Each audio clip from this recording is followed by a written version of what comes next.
guys, talking about teaching martial arts in schools many years ago, probably as many as 30, something like that. I was trained up as a PE coach at Worcester Uni under Don Tuffin. Fantastic guy, got a high level in PE.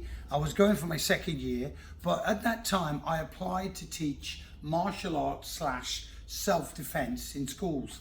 And I remember sticking a pin where I lived. I think it was Port at the time. And I stuck a pin in and I went, oh, I'll go 100 miles with a piece of thread and a little pen. And I did a big circle around where I lived. And then I sent out letters. Years ago, it was handwritten letters. You never had emails, all that malarkey. No, I hand wrote over, I don't know, 100, 200 letters. I think it was close to 200. I had one come back. Set Elfin School in Derby, Matlock, and they were fantastic. They welcomed me in. The headmistress had me in there with the best bone china, and she was interviewing me, grilling me actually. What martial arts have you taught children in schools before? And I said, to be honest with you, none.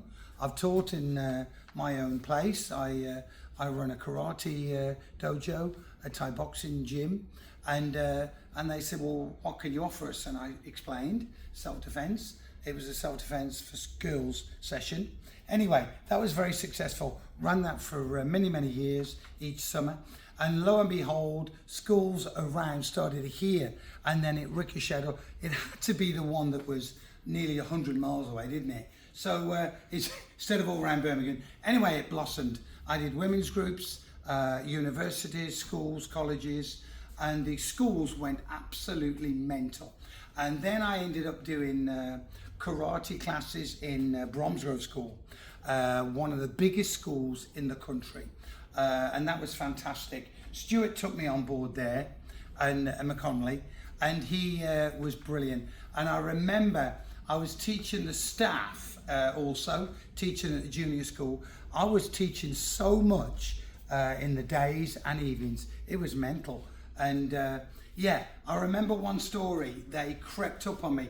I've been teaching the staff, about 12 people in the sports hall for probably about 6 months, and they were loving the sessions. It was going brilliantly.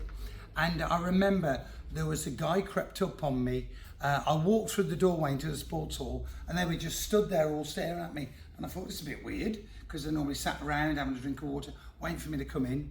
And then suddenly this arm went around my neck and started strangling me, almost lifting me off my feet. So I went pull, smash, and threw him. And he was on the floor all staggered. It was concrete floor with a little bit of thin carpet. And I'll never forget that story. They were all rolling around laughing. He wasn't feeling great. He felt a bit worse for wear. And a little bit of a test, I suppose. I never knew that was going to happen. So I found that quite amusing, really. And I remember he was an ex-England, Stuart McConkie, an ex-England cricketer. So that's quite an interesting little story right there. Anyway, the schools, it was fantastic, and had many years doing that. And then I met my second wife, and she said, you need to have an academy. So that's eventually what happened. So stopped all the schools, and there you go. Teaching schools, I was told by quite a few people that I was the first person to teach in schools self-defense in this country. So that was quite an interesting little thing, eh? But anyway, hope you're well, train hard, train safe.